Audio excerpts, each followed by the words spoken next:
蒙萨纳尼马多，蒙萨纳尼马多，蒙萨纳尼马多。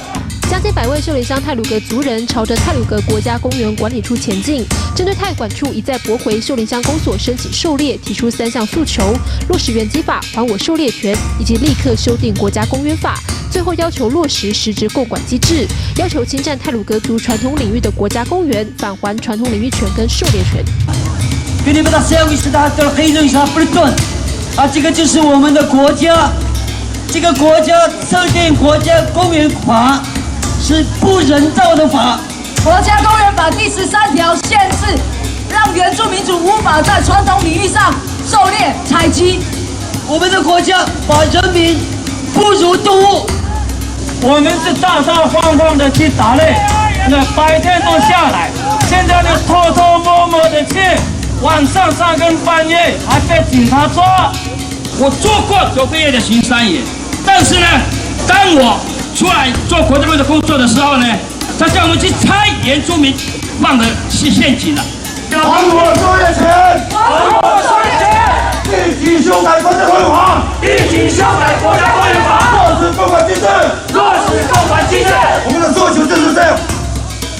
我们县国家公园处长30天内给我们答复，要不然我们会号召全国的原住民族人到中央来抗议。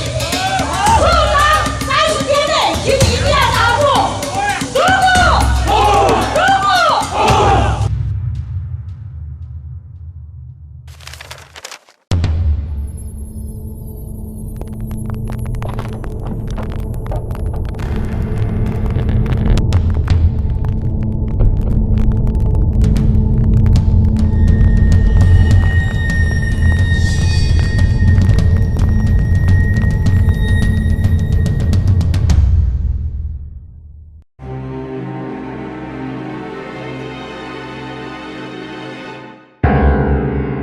太管处的回复，我们能接受吗？不能。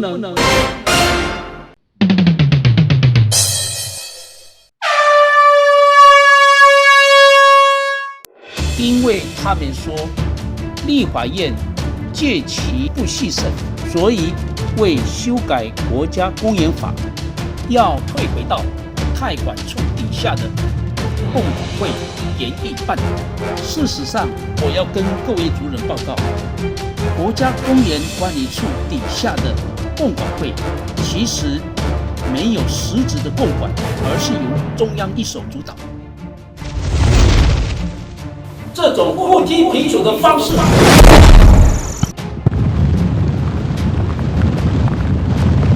我们表达严重的不满。还我狩猎权！还我狩猎权！所以我们要在11月28日星期六上午9时30分，我们要在花莲县议会成立太鲁阁族还我狩猎权自救会，欢迎所有的族人都能够来参加。敢爱当帅，唔打马督的，唔打的，唔打的。